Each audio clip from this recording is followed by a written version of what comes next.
बड़ी अच्छी बात चल रही थी अपनी कि आखिर हमें अपने इस मनुष्य पर्याय की सार्थकता करनी है।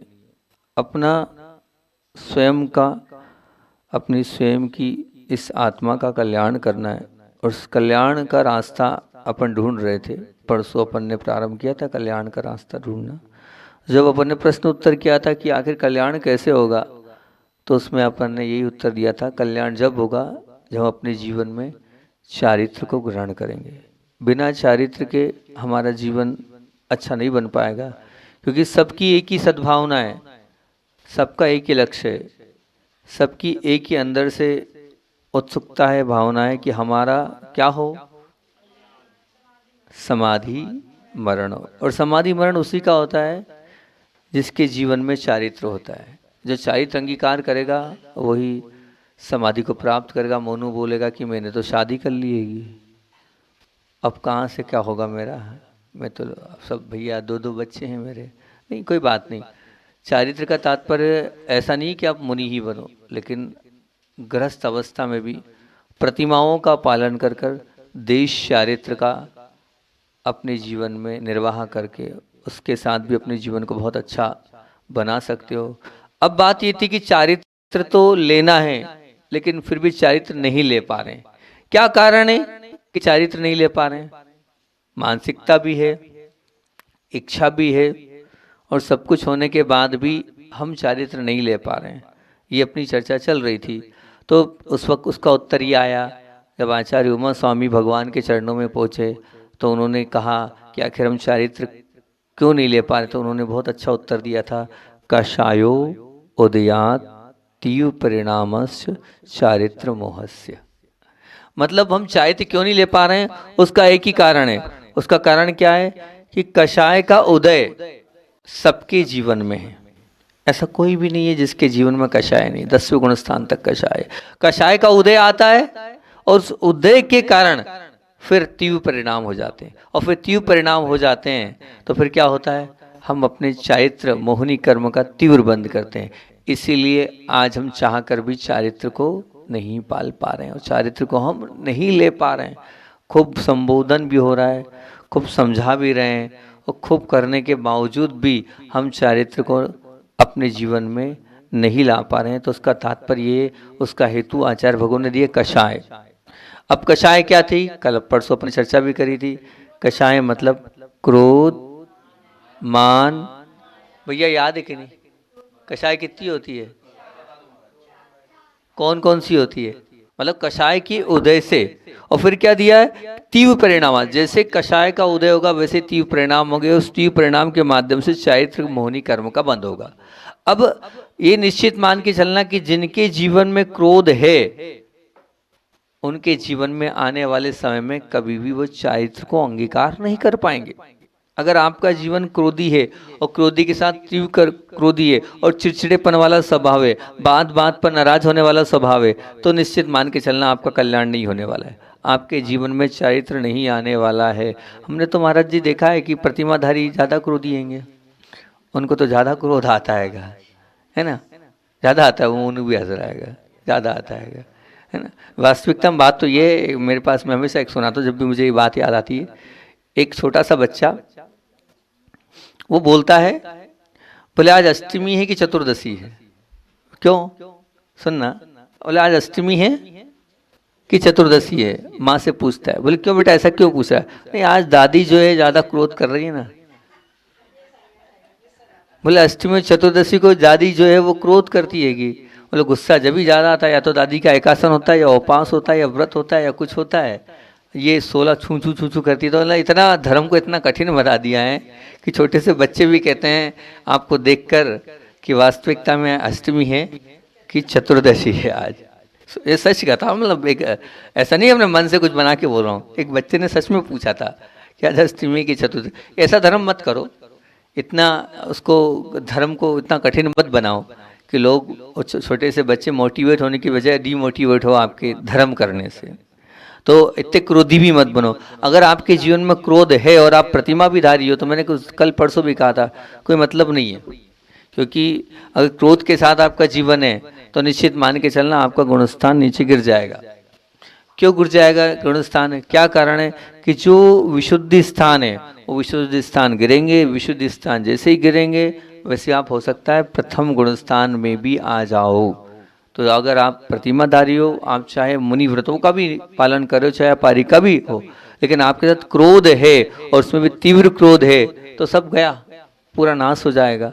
है तो भी कोई काम का नहीं और आप कर रहे हो तो निश्चित मान के चलना, अगर आप अपना कल्याण करना चाहते हो तो अपने जीवन में क्रोध को कम से कम स्थान देना। मैं मानता हूं कि क्रोध आएगा, लेकिन क्रोध आएगा फिर भी उस क्रोध को अगर हम अपने पुरुषार्थ के बल पे, अपने आत्मबल के बल पर उसे संयमित होकर और अपने आप को बहुत अच्छा बनाकर कि नहीं मुझे क्रोध नहीं करना है। देखो एक बात ध्यान रखना, सबसे बड़ा व्यक्तित्व वो होता है कि क्रोध के परिणाम होने के बावजूद भी जो व्यक्ति क्रोध नहीं करता है, ये मान के चलना वो 100 में से 100 नंबर लाता। बिल्कुल लग रहा है कि सामने वाले की गलती है, सामने वाले ने गलत किया है और वास्तविकता में मुझे अधिकार है सामने वाले पर क्रोध करने का, और उसके बाद भी अगर आप बोलते हो नहीं कोई बात नहीं, तो निश्चित मान के चलना आपने बहुत बड़ा काम कर लिया है अपने जीवन में। ऐसे मौके जब जब भी आपके आए तो आपको मानने चलना ये निश्चित मान लें मेरे जीवन का गोल्डन समय है। क्या है? मेरे जीवन का गोल्डन समय। कब? सामने वाले की गलती हो और मैं उससे कुछ नहीं बोलूं, तो ये तुम्हारा पुण्य कमाने का बहुत बड़ा चांस तुम्हें मिला है, इसको कभी खोना मत, इसको कभी भी क्रोध करके बर्बाद मत करना। निश्चित मान के चलना वो जीवन में तुम्हें बहुत बड़ी उपलब्धि दिला देगा। और होता है, अक्सर ये होता है, सामने वाले गलती करता ही करता है। जीवन में बहुत बार ऐसी घटनाएं घटती हमारे कि सामने वाले की पूरी गलती हो। लेकिन मैं आपसे पूछता हूँ, अपना डाटा निकालो आप अपनी लाइफ का। ऐसे गोल्डन समय हमारे साथ बहुत बार आए। कब इस गोल्डन समय को हमने वास्तविकता में गोल्डन बनाया है? कहीं बनाया है? सामने वाले की पूरी गलती है और उस पूरी गलती होने के बावजूद भी मैंने कह दिया कोई बात नहीं है, सबके साथ होता है, कर्म का तीव्र उदय, तुमने कुछ नहीं किया, मेरे तीव्र कर्म का उदय था इसलिए हुआ है। तुम कौन होते हो करने वाले? तुम थोड़ी कुछ मेरे जीवन में कुछ करने वाले हो, मेरे कर्म का उदय था इसलिए मेरे साथ ऐसा हो गया है। एक आध बार आपके जीवन में ऐसा किया आपने? थोड़ा अपने आप को टटोलो, थोड़ा अपने आप को पलटो और अपने आप को ऑब्जर्व करने का प्रयास करो। कभी मैंने मेरे जीवन में इतनी प्रतिकूल परिस्थिति होने के बावजूद भी कभी ऐसा कहा कि मेरे कर्म का उदय था भैया, तुम्हारी कोई गलती नहीं थी? वो बस वो जो जब भी वो तुम्हारे जीवन में वो समय होगा, वो समय तुम्हारे जीवन का सबसे अच्छा समय होगा। वो मेरी आप ये बताओ, वो जो गलती कर रहा है, बहुत अच्छा प्रश्न है आपका, वेरी गुड। आप तो मुझे ये बता दो कि वो जो गलती कर रहा है वो कर रहा है, लेकिन आपके साथ कर रहा है, तो उसमें आपके साथ हुआ है, तो आपके साथ हुआ है तो गलती की और किसी ने अच्छा भी किया है, तो अच्छा किसी ने किया और गलत किसी ने किया है, ये उसके करने से हुआ कि आपके कर्म के उदय से आपके साथ हुआ?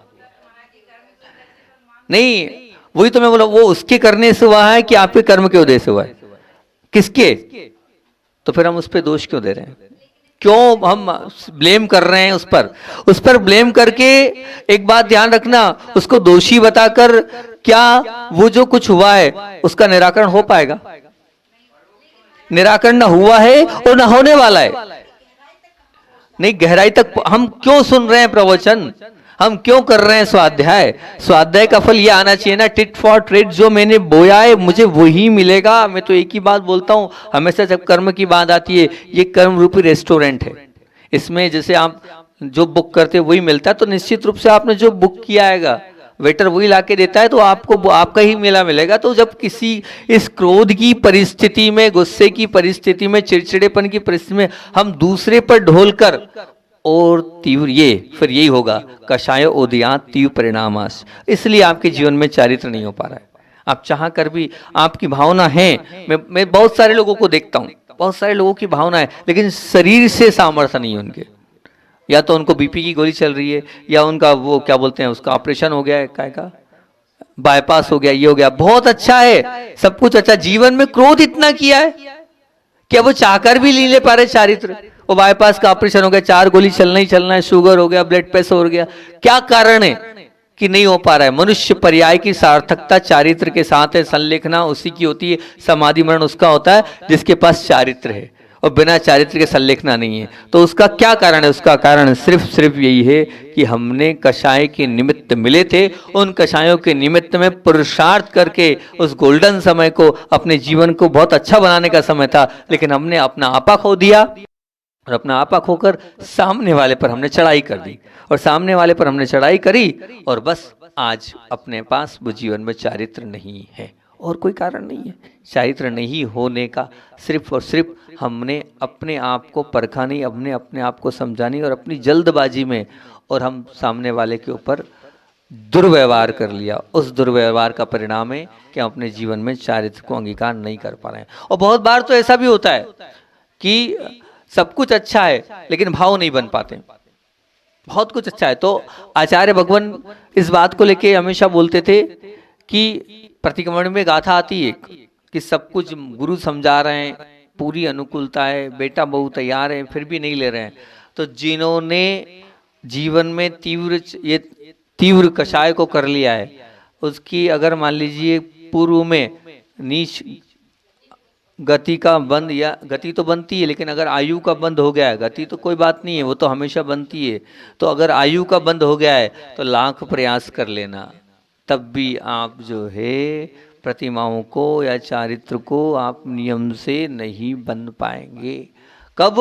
अब ये विचार करना ना, मान लीजिए आप गुस्सा कर रहे हो, क्योंकि 8 कर्म है, 7 कर्म फुल टाइम बनते हैं, लेकिन जो एक आयु कर्म है वो कब बनता है? 8 अपकर्ष काल आते हैं, उन 8 कालों में ही आयु का बंद होता है। जिस समय आपने क्रोध किया और उस समय आपकी आयु का बंद हो गया तो सीधे नरक आयु का बंद होगा। क्रोध कषाय के साथ कहाँ का बंद होता है? तो बोलते हैं सीधे नरक में जाता है जीव। तो अब बस बात ही खत्म हो गई। तो ऐसे क्रोध को आप अपने जीवन में क्यों ला रहे हो, जो चारित्र को भी हमारे जीवन में आने नहीं देगा और चारित्र के साथ साथ और हमारे जीवन का कल्याण भी नहीं करेगा। तो यहाँ कषाय उदयात, और ये रहेगा, सबके साथ रहेगा। मैंने परसों कहा ना कि 10वें गुणस्थान तक कषाय का उदय, मतलब मुनिराज जब ऊपर तक जा रहे हैं, विशुद्ध अवस्था तक जा रहे हैं, वहां तक उनको कषाय नहीं छोड़ रही है, सूक्ष्म लोभ का उदय है। तो वहां तक जब कषाय है, क्रोध रहेगा ही रहेगा, तो एक्सेप्ट करो ना कि हमारे जीवन में हमें ऐसे मौके मिलेंगे ही मिलेंगे, कर्म का उदय आना ही आना है, कि बिल्कुल निमित्त मिलेंगे ही मिलेंगे कि मुझे क्रोध करना ही है। और बस अब परीक्षा और अपनी जीत तब है कि उस समय मुझे क्रोध नहीं करना है।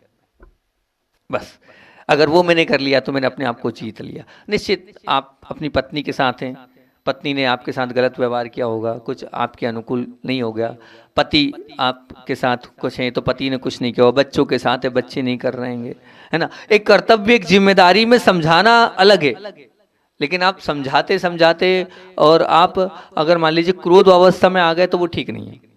आचार्य श्री जी बोलते हैं, बहुत अच्छी बात, मेरे लिए वो क्रीम कोटेशन है, मैं उसको बहुत फॉलो अप करता हूँ। आचार्य श्री बोलते हैं कि हमें कर्तव्य करना चाहिए, कर्ता नहीं बनना चाहिए। होता ये कि हम कर्ता बन जाते हैं, जब कर्ता बनते तो निश्चित क्रोध आएगा।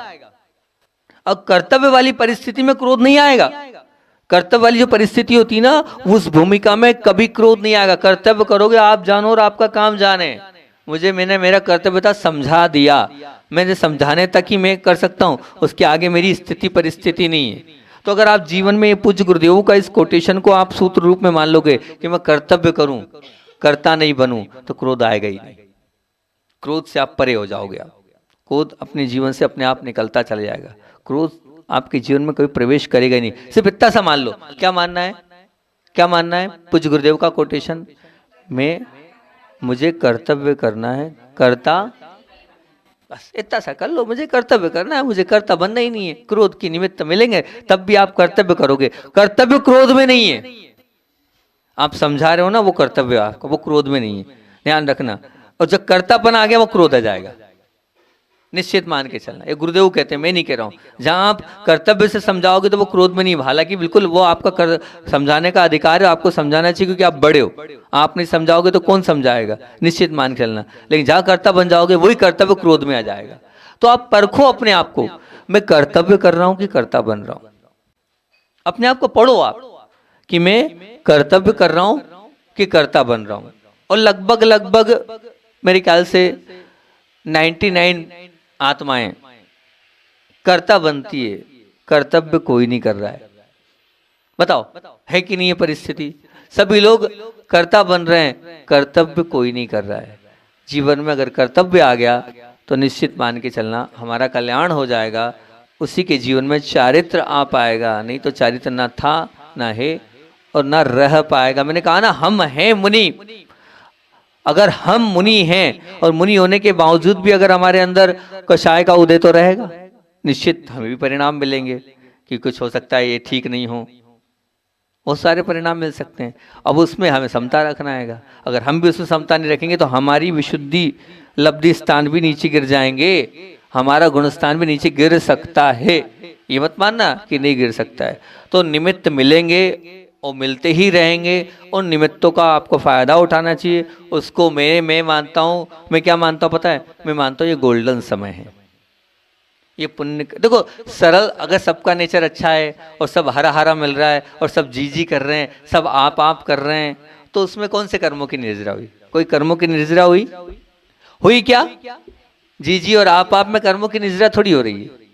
नहीं मिले, प्रतिकूल व्यवहार हो और प्रतिकूल व्यवहार हो, अपने अनुकूलता नहीं मिले, उस समय सामने वाले के साथ प्लस में रहना और सामने वाले के साथ अहोभाव के साथ और आदर भाव के साथ और विनय भाव के साथ प्रस्तुति करना, तब कहीं जाके आपके कर्मों की निर्जरा होगी।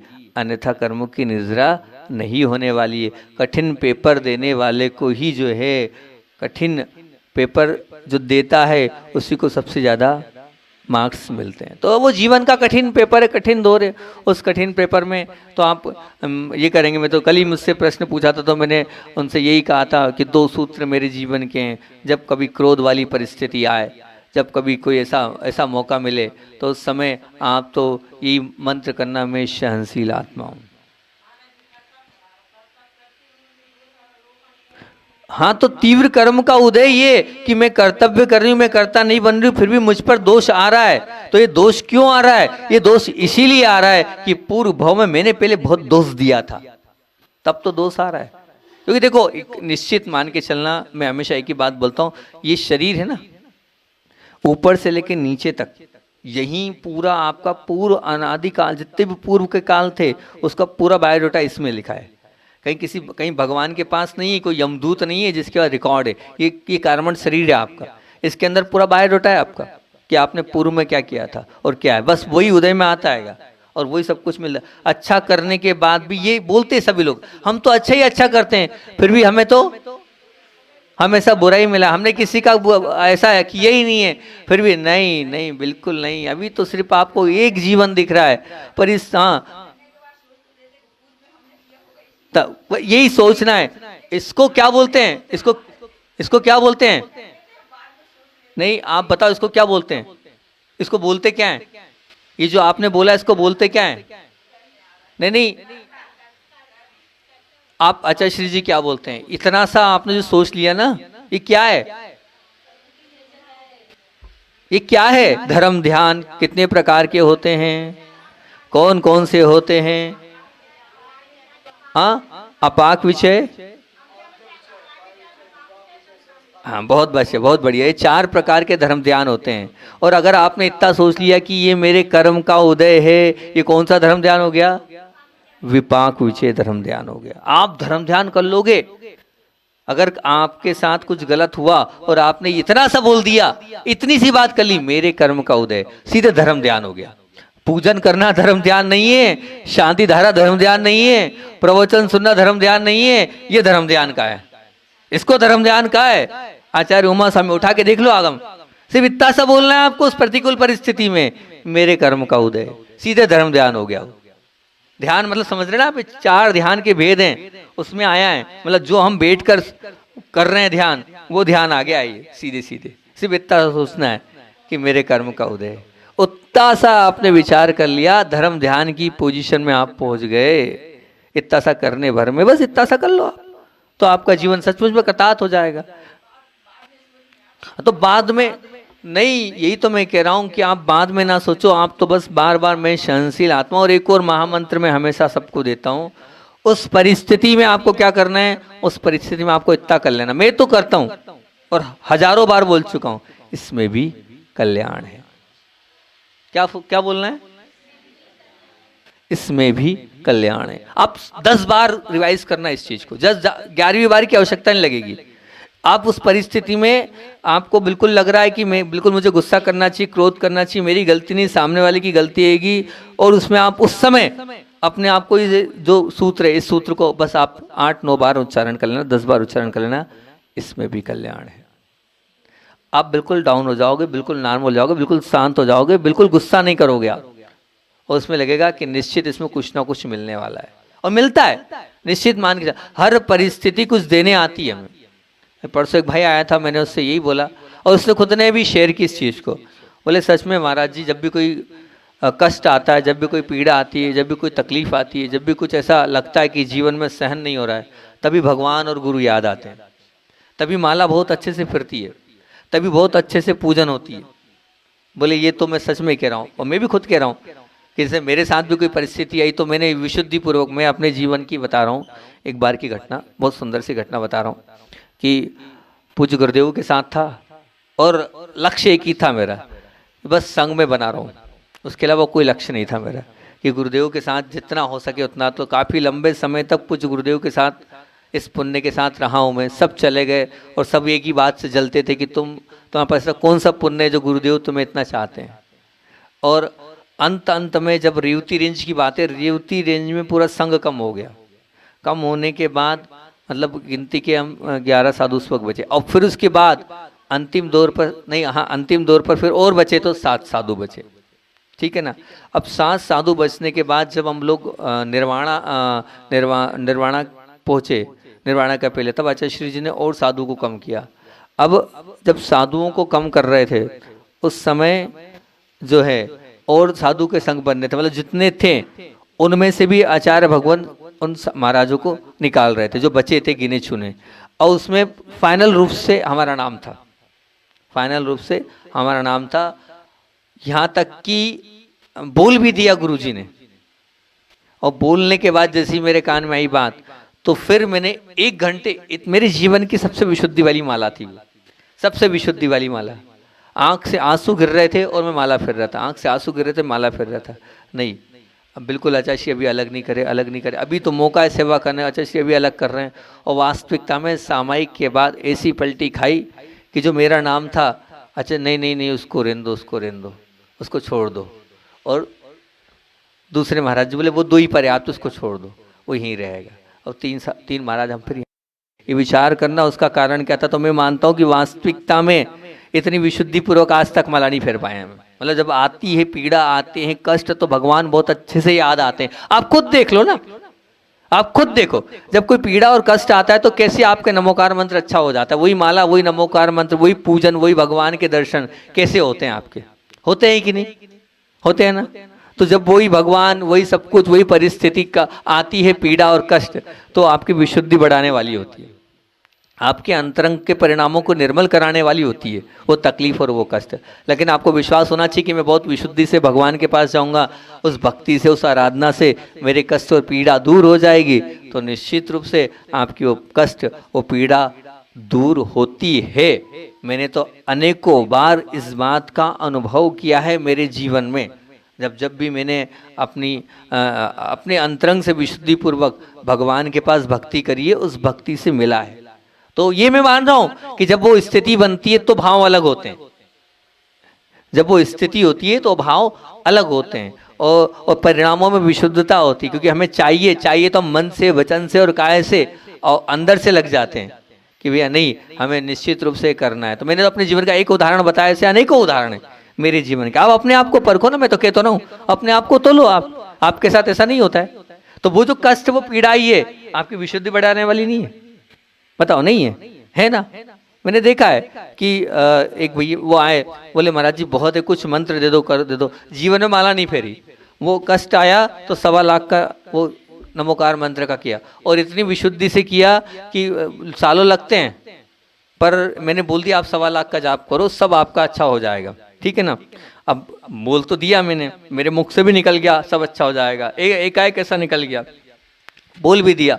उस व्यक्ति ने 3 या सवा 3 महीने में लगभग वो 1.25 लाख जाप भी कर डाले, और करने का प्रभाव भी रहा कि उसका काम भी हो गया। तो उसने ये बोला, मैंने मेरे जीवन में एक माला नहीं फेरी, मैंने मेरे जीवन में एक माला भी नहीं फेरी, लेकिन आपने कहा कि आपका काम हो जाएगा, तो मैं 10 15 आप सोच लो, आप कैलकुलेशन लगाओ ना कि जो व्यक्ति 3 महीने 11 दिन में, वो बताया मुझको उसने आके, 3 महीने 11 दिन में जिसने 1.25 लाख जाप करें, जिसने पूरे जीवन काल में नमोकार मंत्र की आज तक माला नहीं फेरी, आज तक।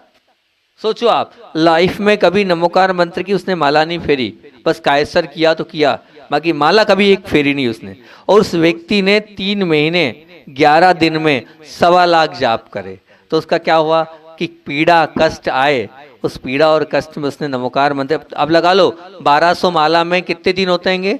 100 दिन होते हैं ना, 100 दिन में अब उसने कितनी माला फेरी होगी? 1200 को काउंटिंग करो, 125 माला रोज कैसे फेरी होगी? मुझे तो इस चीज का आश्चर्य कि उस व्यक्ति ने 125 माला 3 महीने 11 दिन में 125 ही हो रही ना, कैसे फेरी हुई? जिसने जीवन में कभी एक माला नहीं फेरी। तो पीड़ा और कष्ट उसको अच्छा करने के लिए आए ना, उसके जीवन में कुछ दिलाने आए ना, उसकी विशुद्धि दिलाने वाला। ध्यान रखना, जब तक पीड़ा और कष्ट नहीं आएंगे, जब तक अपारस को पारसनाथ बनाने वाला कौन? वो पत्थर फीके थे तभी तो वो पारसनाथ बने, नहीं तो पारसनाथ बनते क्या?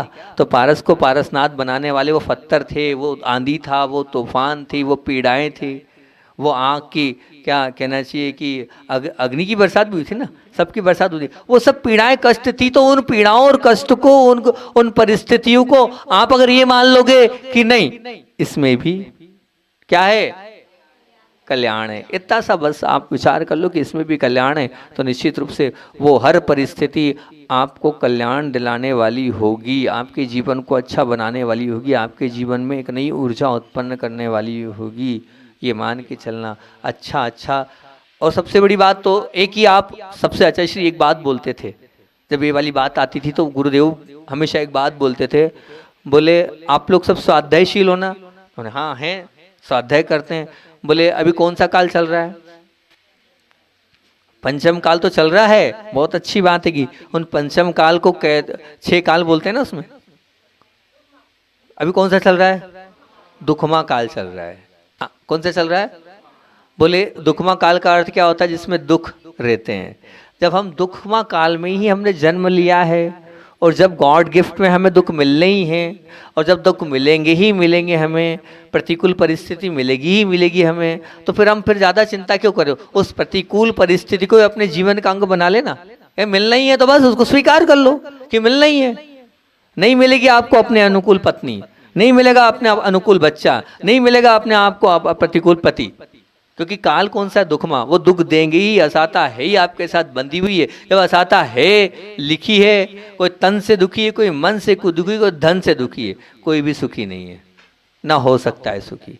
तो लिखा है तो सीधी सच्ची बात है कि हम उसको एक्सेप्ट कर लें, एक्सेप्ट कर लेंगे तो उस परिस्थिति में बन जाएंगे। तो आज का अपना प्रवचन का सार यही है कि दुख मिलेंगे, पीड़ा मिलेगी, कष्ट मिलेंगे, लेकिन हमें उसको गोल्डन समय मानना है, उसको गोल्डन चांस मानना है, उसको जीवन की क्या बोलते हैं आप, उपलब्धि का कारण मानना है। इस परिस्थिति में मुझे अपने आप को संभालना है, अपने आप को बांध के रखना है और अपने आप को संभालना है। मैंने अपने आप को संभाल लिया तो निश्चित रूप से मैं अपने जीवन को अच्छा बना पाऊंगा। अपना क्रोध का ही मामला था, मान माया लोभ तो रह ही गया, आज भी अपनी बात क्रोध पे टिक गईगी। अब देखते हैं कल अपन आगे मान माया लोभ पर करेंगे, क्योंकि बात चल रही है कि हमें जीवन में चारित्र क्यों नहीं मिल रहा है, और क्यों नहीं मिल रहा है तो उसका कारण थी कषाय।